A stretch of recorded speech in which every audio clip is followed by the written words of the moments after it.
আমার প্রশ্ন, মুখ্যমন্ত্রী মমতা বন্দ্যোপাধ্যায় চেয়ার আঁকড়ে রয়েছেন। আমার প্রশ্ন মুখ্যমন্ত্রী মমতা বন্দ্যোপাধ্যায়কে, ধর্ষক খুনিদের দাপট গোটা বাংলায় প্রমাণিত হয়েছে। আজ বাংলায় জঙ্গলরাজ চলছে, ধর্ষক এবং খুনিরা পালিয়ে বেড়াচ্ছে, পুলিশ তাদের রক্ষা করছে। প্রথমে যাব অঙ্কনের কাছে, ফিরবো আলোচনায়। অভয়ের মার কাছে আমি আরও একবার যাব একটু পরে। অঙ্কন, দেখুন, প্রশ্নটা হচ্ছে রাজ্যে পুলিশ প্রশাসন বলে কি আদৌ কিছু আছে? মানে আমি অন্তত দেখতে পাচ্ছি না যে পুলিশ প্রশাসনের উপস্থিতিটা কোথায়, নাকি পুরো সিস্টেমে একটা পচন ধরে গেছে। আজকে যে দুটো থানার মধ্যে এই ঘটনা ঘটেছে, কাঁকসা থানা এবং হলো বুদবুদ থানা, সেই দুটো থানার পুলিশের পেট্রোল পার্টি কোথায় ছিল? ন্যাশনাল হাইওয়েতে পেট্রোল পার্টি থাকা এবং উপস্থিত রাখা প্রত্যেকটি থানার কাছে ম্যান্ডেটারি। আজকেই নিউ টাউনে ঠিক সেম ঘটনা ঘটেছিল 2 সপ্তাহ আগে, যে এখানে 3 ঘন্টা ধরে একজন ধর্ষক একজন নির্যাতিতাকে নিয়ে ঘুরে বেড়ালো, কোথাও তার ওপর পুলিশ পেট্রোল নেই। এই যে সিসিটিভি লাগানোর কথা বলা হয়, প্রত্যেকবার আপনি পুলিশ বাজেটে দেখবেন বড় বড় করে রাজ্যের পুলিশ মন্ত্রী এবং অর্থমন্ত্রী ফলাও করেন যে আমরা সিসিটিভি বাজেটে বরাদ্দ বাড়িয়েছি, কিন্তু বাজেটারি অ্যালোকেশন কোথায় থাকে? মোবাইল ভ্যানের ওপর বাজেটারি অ্যালোকেশন কোথায় থাকে? আজকের দিনে দাঁড়িয়ে শুধুমাত্র বর্ধমান হুগলি যে অঞ্চলটাই ঘটনা ঘটেছে, এই এলাকায় 27,000, 2টি জেলা মিলে 27,000 পুলিশের শূন্য পদে বিগত 13 বছর ধরে নিয়োগ নেই। তাহলে পুলিশের কাজটা করবে কে? আইন শৃঙ্খলা রক্ষার কাজটা করবে কে? এই প্রশ্ন তোলা কি অন্যায়? আজকে পুলিশ মন্ত্রী বারবার করে বলছেন অভয়ার ঘটনার পর, এখানে অভয়ার মা বসে রয়েছেন, অভয়ার ঘটনার প্রায় 120টি মেয়ের সাথে এই একই নারকীয় পরিণতি হয়েছে এবং দুষ্কৃতীরা আজকে ভয়মুক্ত রয়েছে। কারণ আমরা যেভাবে দেখেছি কামদুনির ঘটনার পর লোয়ার কোর্টে সাজাপ্রাপ্ত ধর্ষকরা মানে হাইকোর্টে গিয়ে ছাড়া পেয়ে যাচ্ছে। 48,000 ধর্ষণের ঘটনা যে রাজ্যে বিচার পায় না, যে রাজ্যের পুলিশ মন্ত্রী ধর্ষিতার চরিত্র হনন করে, যে রাজ্যের পুলিশ মন্ত্রী আজকে দিনে দাঁড়িয়ে বলেন যে ধর্ষণ ছোট্ট ঘটনা, শরীর থাকলে সত্যি হতে পারে, এই জায়গাতে দাঁড়িয়ে ধর্ষকরা আজকে বুকে বল পাচ্ছে যে হ্যাঁ আমরা অন্যায় করলেও ছাড়া পেয়ে যাব। মণিশঙ্কর দা, আজকে অভয়ের আমি আমার মনে হচ্ছিল প্রথমে আলোচনাটাতে বলুন, আমি প্রশ্নটা করি। প্রশ্ন হচ্ছে অভয়ের মা বসে রয়েছেন, তিনি এবং সুতন্দ্রার মা দুজনেই একই কথা বললেন, পুলিশ প্রমাণ লুকোয়, পুলিশ যারা দোষী তাদের লুকোয়।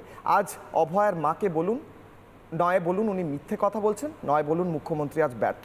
এই দুটোর মধ্যে তো আমি কোনো পথ দেখতে পাচ্ছি না। আপনি আপনার মতো করে বলেছেন, এই ধরনের ঘটনাতে যেভাবে সুন্দরভাবে আপনি মা সম্বোধন করে 20-25 মিনিট বলছিলেন, আমার মনে হয় এই ধরনের ঘটনাকে টক শোয়ের থেকে আপনার এইরকমভাবে যুক্তি দিয়ে বোঝানোটা মানুষের কাছে অনেকটা বেশি গ্রহণযোগ্য। মানে মানুষ এইভাবেই শুনতে চায়। প্রতিদিনই তো আমরা বলি, কেউ বিরুদ্ধে বলি, কেউ পক্ষে বলি, কিন্তু আপনি সুন্দর করে যেভাবে মা সম্বোধন করে আলোচনাটা শুরু করছিলেন বা চালিয়ে যাচ্ছিলেন, সেটা আমার খুব ভালো লাগছিল এবং এটাই খুব ইফেক্টিভ। আমার বক্তব্য হচ্ছে যে আমরা খুব চটজলদি একটা রেজাল্ট জানতে চাই। মানে আজকে এই ঘটনাটা হলো, 2 ঘন্টার মধ্যে কেন অ্যারেস্ট হলো না, 5 ঘন্টার মধ্যে কেন অ্যারেস্ট হলো না? আচ্ছা, ভুল লোককে অ্যারেস্ট করার থেকে একটু দেরি হয়ে যদি ঠিক লোককে অ্যারেস্ট করা হয়, সেটা কি খুব খারাপ জিনিস? নাম্বার 1। নাম্বার 2 হচ্ছে ঝন্টুবাবু এবং অঙ্কনের সঙ্গে একদম একমত কিছু কিছু জায়গায়, যে সত্যি পুলিশের যে রেটে বাড়ানোর কথা তার থেকে অনেক কম সংখ্যায় আছে এবং একটার সঙ্গে আরেকটা চেন থাকে। পুলিশের ইনভেস্টিগেশনের সঙ্গে আদালতের একটা সম্পর্ক আছে।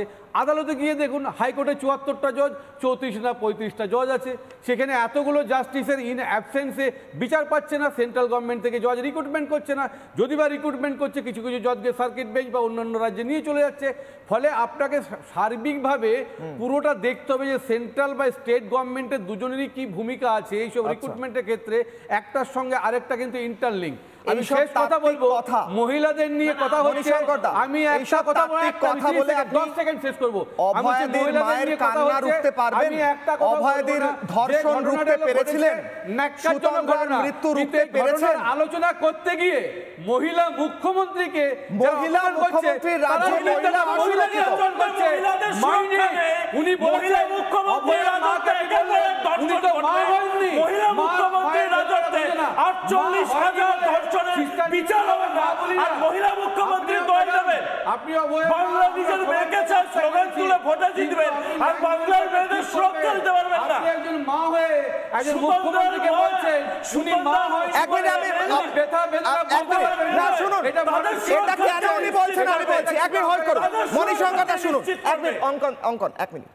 উনি আজকে এই কথা বলতে বাধ্য হচ্ছেন কেন জানেন? কারণ ওনার চোখের জল আজ শুকিয়ে যাচ্ছে, তাও বিচার পাওয়া যাচ্ছে না। কারণ সুতন্দ্রা, কারণ সুতন্দ্রার মায়ের চোখের জল শুকিয়ে যাবে, সুতন্দ্রার মা বিচার পাবে না। আর আপনি বলছেন উনি কি শব্দ ব্যবহার করেছেন? আমি অভয়ের মার কাছে যাব, আমি অভয়দির মায়ের কাছে যাব। এক মিনিট, আমি অভয়দির, আশ্চর্য কথা, মণিশঙ্করদা বড্ড বাজে কথা বলছেন, বড্ড খারাপ কথা বলছেন। আমি আবারও মা বলবো, এক মিনিট, আমি অভয়াদির মাকে আমি আবারও মা বলবো, আমি আবারও মা বলবো। আসছি, উনি মা হননি বলে হয়তো উনি বুঝতে পারেন না, এর মধ্যে কোনো ভুল নেই, কারণ এটা তথ্যগতভাবে ঠিক কথা, ঠিক কথা। আমি অভয়াদির মায়ের কাছে যাব। মণিশঙ্করদা একটু সঙ্গে থাকুন, মণিশঙ্করদার সঙ্গে থাকুন, একটু অডিও। হ্যাঁ, মণিশঙ্করদার সঙ্গে থাকুন। অভয়াদির মায়ের কাছে আমি আরো একবার যাব। মা, আপনাকে আমার প্রশ্ন, এখানে তৃণমূল সমর্থক বললেন যে সময় লাগে সবকিছুতে, সবকিছু 2 ঘন্টার মধ্যে তো হয় না, সময়ের সঙ্গে সঙ্গে হবে। সেন্ট্রালের ব্যাপার আছে, স্টেটের ব্যাপার আছে, রাজ্য কি করছে, কেন্দ্র কি করছে, এই কথাগুলো তাত্ত্বিক আলোচনাগুলো করে মেয়েগুলোর জীবন বাঁচানো যাবে? আপনার মেয়ের তো বাঁচানো গেল না মা, বলুন।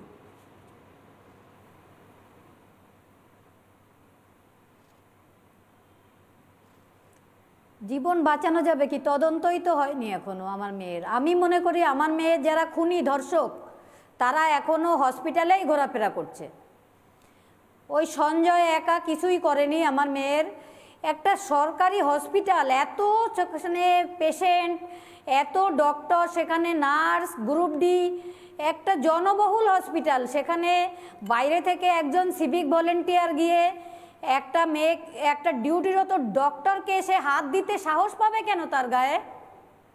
ঠিক, আজ মেহারা মাকে, আপনাকে মা, আমার একটা শেষ প্রশ্ন আপনাকে আজকে, আমার একটা শেষ না প্রশ্ন থাকলে এই কথাটা হয় মা, আপনাকে আমার শেষ প্রশ্ন আজকে। আপনি যখন গেলেন সেখানে, পুলিশের ভূমিকা নিয়ে কথা হচ্ছে তো, আপনারা কি দেখলেন যেখানে অভয়াদি ছিলেন শেষ মুহূর্তে? সেখানে পুলিশ কি করছিল? আপনারা বারবার বলেছেন, আমি মনে করানোর জন্য আরও একবার আপনাকে সেই কথা বলতে বলছি। জায়গাটার অবস্থা কি ছিল? সুরক্ষিত ছিল ওই গোটা এলাকাটা? সিকিউর করা হয়েছিল? কি দেখেছিলেন বলুন।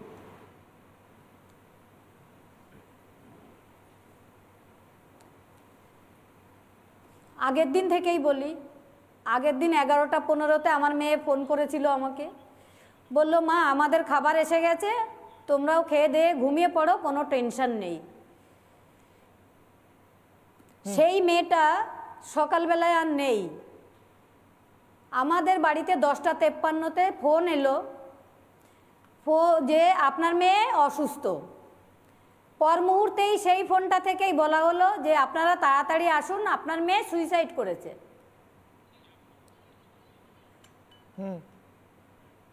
তারপর আমরা তাড়াহুড়া করে সেখানে গিয়ে সেমিনার হল চিনতে পারিনি, কেউ একজন আমাদের নিয়ে গেছে।